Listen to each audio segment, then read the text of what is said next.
You have a fact about Jesus that most people have never heard, and that completely changes the way you read the Gospels.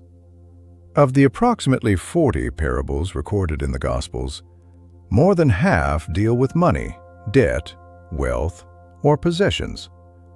Jesus mentioned the topic of money more frequently than any other subject he addressed, including prayer, faith, and the kingdom of God. More than prayer, more than faith. A man without a fixed home, who depended on the hospitality of others for food, who walked along dirt roads with a group of fishermen and former tax collectors, this man talked about money more than any other subject. Why?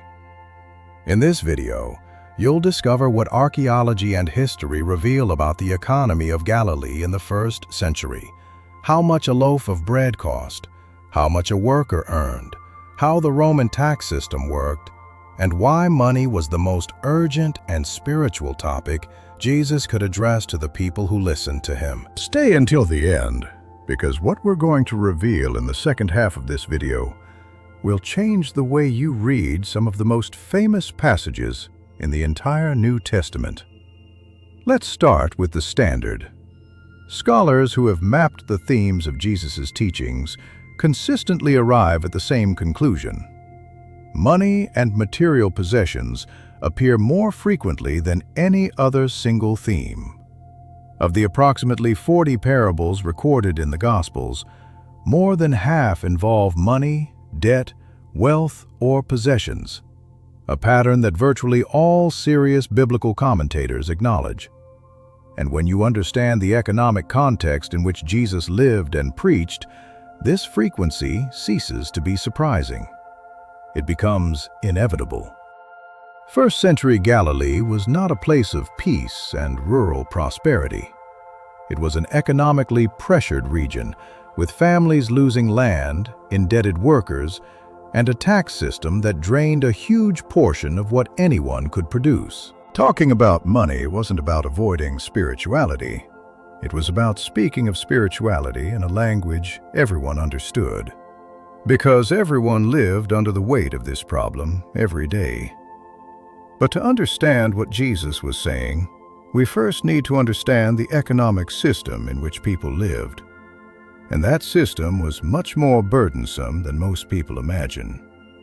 Rome not only occupied Palestine militarily, but also exploited it economically in a systematic and efficient manner. The tax system was multifaceted, meaning you didn't pay just one tax, you paid several simultaneously to different entities.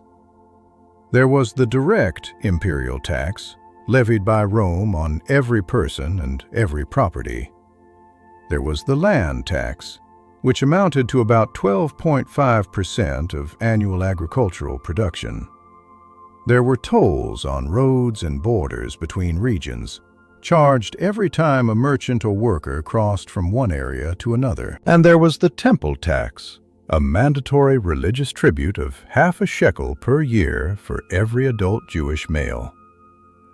The historian Joachim Jeremias, who studied the economy of 1st century Palestine in depth in his book, Jerusalem in the Time of Jesus, he estimated that the total tax burden could reach between 35% and 40% of everything a peasant produced, an estimate contested by other historians, such as E.P. Sanders, but which reflects the consensus that the tax pressure on Galilean peasants was severe and multifaceted.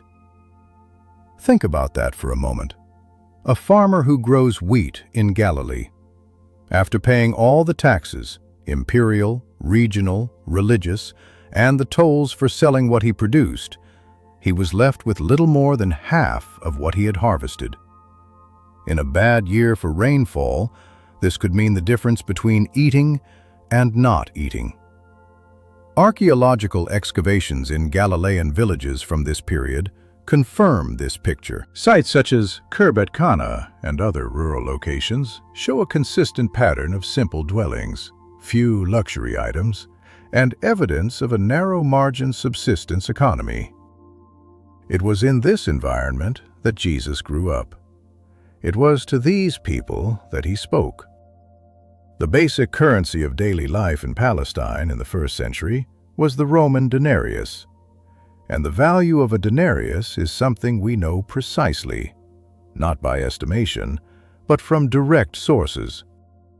The Gospels themselves confirm this. In the parable of the workers in the vineyard in Matthew 20, Jesus describes workers hired for a denarius a day's work. Roman sources from the period, including papyrological documents found in Egypt, confirm that a denarius was the standard daily wage for an unskilled laborer. The Babbatha Archives, personal documents of an early 2nd century Jewish woman preserved in a cave in Judah and discovered in the 1960s, reflect the economy of the same region a few decades after the time of Jesus and give us a detailed window into the prices and transactions of the period. What could a denarius buy? Approximately 1.5 kilos of wheat, or 3 liters of cheap olive oil, or 2 kilos of dates. It was enough to feed a family for a day, but that was all. No leftovers, no reserves. A worker who lost a day of work due to illness had no way to recover it. There were no savings, no insurance, no safety net. The margin between working and going hungry was exactly 1 day.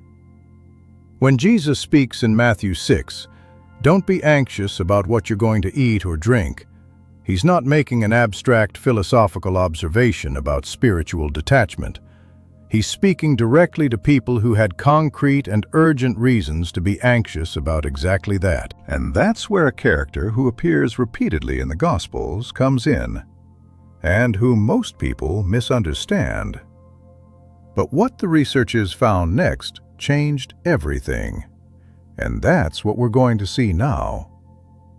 In the world of 1st century Galilee, there were respected professions and despised professions.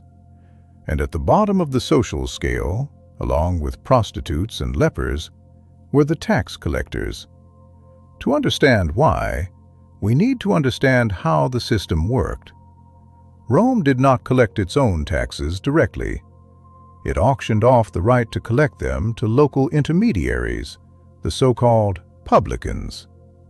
A man would buy the right to collect taxes in a given region for a fixed amount paid to Rome. Anything he managed to collect above that amount was his profit. It was a system that structurally encouraged extortion. There was no legal limit to what a tax collector could charge.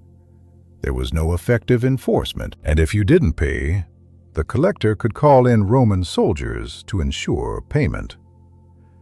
Jewish historical sources from the period, including the Mishnah and the writings of Flavius Josephus, describe tax collectors as people so morally discredited that their money could not be accepted in certain religious transactions.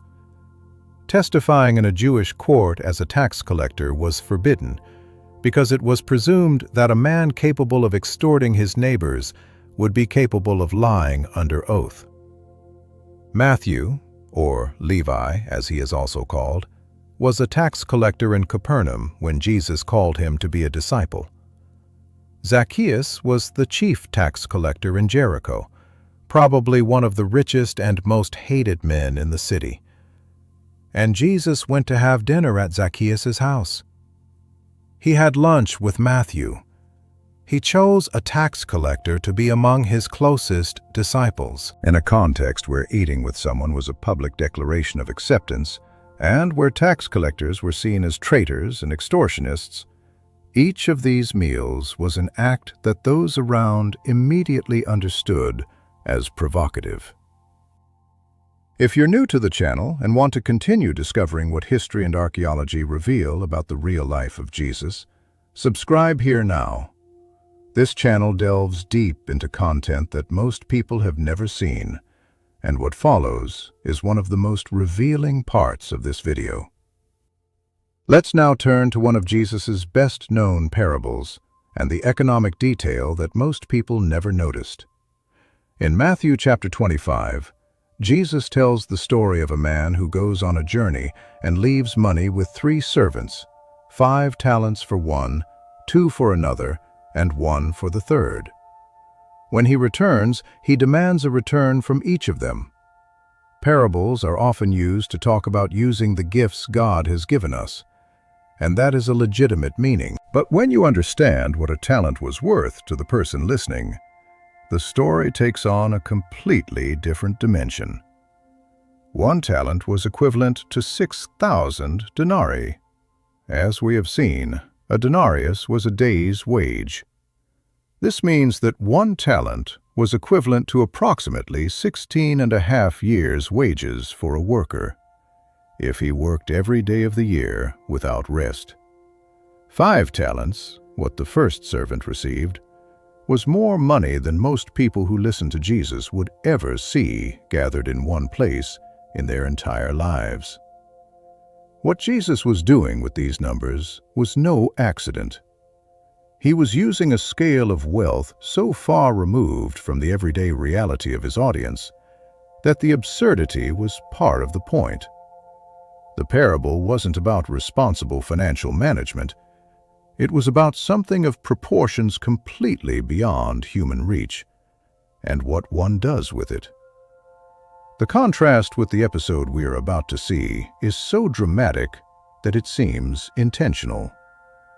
Mark 12, verse 41 onwards. Jesus is sitting in the temple in Jerusalem, watching people deposit their offerings in the treasury. Rich people come and deposit large sums. Then a widow approaches and deposits 2 small coins. Jesus calls the disciples and says, "This poor widow gave more than all the others, for they all gave out of their surplus, but she gave everything she had to live on." The coin the widow deposited was a lepta, the smallest monetary unit in circulation in first-century Palestine. 2 lepta were equivalent to a Roman quadrans, which was a quarter of an oz, which was a 16th of a denarius. In practical terms, 2 lepta were worth less than an hour's wages for an average worker. And this is not just a theoretical comparison. Examples of these coins have been found in archaeological excavations in Jerusalem. Small bronze coins with inscriptions from the Hasmonean kings, still circulating during the Roman period. They are real objects cataloged in Israeli museums, which you can see today. The economic accuracy of the scene is archaeologically verifiable, and it completely changes the scale of what Jesus was saying. It's not that the widow gave a modest amount. It's that she literally gave everything she had to eat that day. There is a dimension of the temple in Jerusalem that rarely appears in sermons, and which archaeology confirms with precision. The temple was not only the religious center of first-century Judaism, it was also the largest financial center in the entire region. Excavations on the Temple Mount and adjacent areas, especially those conducted by Benjamin Mazar and later by Eilat Mazar, revealed the monumental scale of the Herodian complex.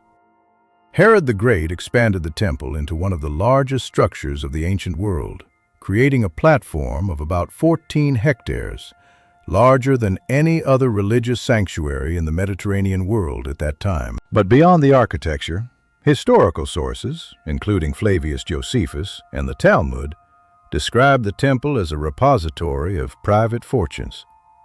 Wealthy families kept their possessions in the temple's storerooms because it was the safest place in the region. The temple financed commercial operations and controlled the exchange of foreign currencies for temple currency, which was the only one accepted for the payment of religious taxes. That's where the ticket scalpers come in. The money changers whom Jesus drove out of the temple in John 2 were not simply unscrupulous merchants in a sacred place. They were part of a financial system integrated into the very functioning of the temple. Exchanging Roman coins, which bore the image of the emperor and were considered impure for religious use, for temple currency was a necessary service for any pilgrim wishing to make an offering.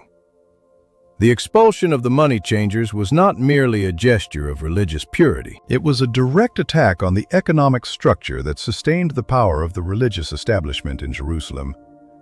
The temple authorities understood this perfectly, and it is significant that in the Synoptic Gospels, Mark, Matthew, and Luke, the expulsion of the money changers takes place a few days before Jesus' arrest.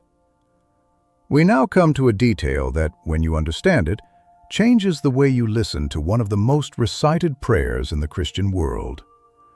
The Lord's Prayer, in Matthew 6:12, has a line that most Portuguese translations render as follows: "Forgive us our debts, as we also have forgiven our debtors." The Greek word used in the original text is ophelia, and this word, in first-century Greek, had two simultaneous meanings: spiritual and financial. It was used for both moral debts and debts of real money. This was not accidental ambiguity. That was precisely the point. In a society where financial debt was a daily and devastating reality, where a farmer who failed to pay his debt could lose the land that fed his family, where a debtor could be sold into temporary slavery until he paid off his debt, asking for forgiveness of debts was not just a beautiful spiritual metaphor. It was a prayer with immediate and urgent economic impact. Scholar John Dominic Crossan, Professor Emeritus at DePaul University and one of the leading experts on the historical Jesus, and other historians of early Christianity, argue that the Lord's Prayer concerning debts was understood by Jesus' original audience in both dimensions simultaneously, the spiritual and the financial. The two were inseparable in the experience of the listener. When a Galilean peasant prayed, "Forgive us our debts," he was thinking about the man who had his land mortgaged and the moral weight of that situation at the same time. But the most unsettling episode about money in the entire New Testament is yet to come. Mark 10, verse 17. A man runs up to Jesus, kneels before him, and asks, "Good teacher, what must I do to inherit eternal life?" The following dialogue is one of the most perplexing in the Gospels.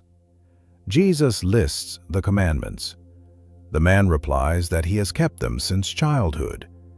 And then Mark records something that no other evangelist preserved with such precision.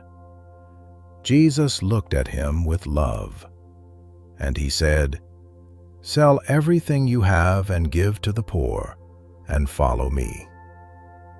The man went away sad because he had many possessions. To understand the significance of this scene, it is necessary to understand what wealth meant in first-century Judaism. In the world of the Old Testament and in the Jewish tradition contemporary to Jesus, wealth was often seen as a sign of divine blessing. A wealthy man who kept the commandments from childhood would be seen by many of his contemporaries as someone who was, literally, in good standing with God. That was the prevailing theology: wealth as reward, poverty as punishment or failure. And Jesus completely reversed that logic. After the young man had left, Jesus said to his disciples, "It is easier for a camel to go through the eye of a needle than for a rich man to enter the kingdom of God." The disciples were shocked, and the text accurately records this shock. They asked, "So who can be saved?" Jesus' response was not a softening of the blow. It was a complete repositioning of what counts and what doesn't count before God. This was not abstract theology. It was a statement with direct weight in a society where the concentration of wealth in the hands of a few, the priestly families of Jerusalem, the large landowners, was destroying the lives of many. So we've arrived at the answer to the question that opened this video. Why did Jesus talk about money more than any other topic? Archaeology and history give us an answer that is both very simple and very profound. Jesus spoke about money because money was the central problem in the lives of those who listened to him. Not as a philosophical theme, as a concrete, everyday reality. The tax that arrived every year, the debt that grew when the harvest failed, the toll that ate up the profit of those who went to sell at the market, the half shekel for the temple that had to be paid regardless of anything. Archaeological excavations in Galilean villages reveal a population living on a shoestring budget. Historical documents show a tax system that extracted a severe portion of a farmer's produce. Jewish sources from the period show a growing level of rural debt in the decades preceding the destruction of Jerusalem in 70 AD. When Jesus said, "Do not store up treasures on earth," when he spoke of a debtor who owed 10,000 talents being forgiven, when he observed a widow depositing her last 2 coins, he was speaking the real-life language of the people around him. And at the same time, he was proposing a completely different way of relating to money, not as a source of security, not as a measure of personal worth, not as an instrument of power over others, but as a resource to be used in service of the people around us. This proposal was radical in the first century. It remains radical today. So what did we discover in this video? We discovered that more than half of Jesus' parables involve money, debt, or possessions, and that this is no accident, but a direct reflection of the economic reality of first-century Galilee. We discovered that an average worker earned 1 denarius a day, enough to feed a family for a day, with nothing left over. That the tax burden on a Galilean peasant was severe and multifaceted, with imperial, regional, and religious taxes levied simultaneously, and that the temple in Jerusalem functioned simultaneously as the religious center and the largest financial center in the region. We discovered that the word debts in the Lord's Prayer had real financial weight for those who prayed it. It wasn't just a spiritual metaphor. That the parable of the talents used such absurdly large numbers that the audience understood they weren't being invited to a lesson in financial management. And that the episode of the rich young man was a direct inversion of the dominant theology that equated wealth with divine favor. What does this story tell you today? Perhaps this: the way we relate to money, whether it defines us, gives us security, or determines how we treat other people, is a spiritual matter. Not despite what Jesus taught, but because of what he taught. 2,000 years later, in a world where financial anxiety is one of the greatest sources of human suffering, the questions Jesus asked remain the most relevant that exist. But I'll leave a question for the next video. If Galilee was under such intense economic pressure, what happened to people who got sick? What was medicine like in Jesus' time? What has archaeology found about how people were healed? And what does that reveal about the healings Jesus performed? If you want to continue discovering this type of content, honest, profound, based on real sources, subscribe to the channel now. Each video is a window into a world that truly existed, with questions that still have something to say to our lives. Until next time.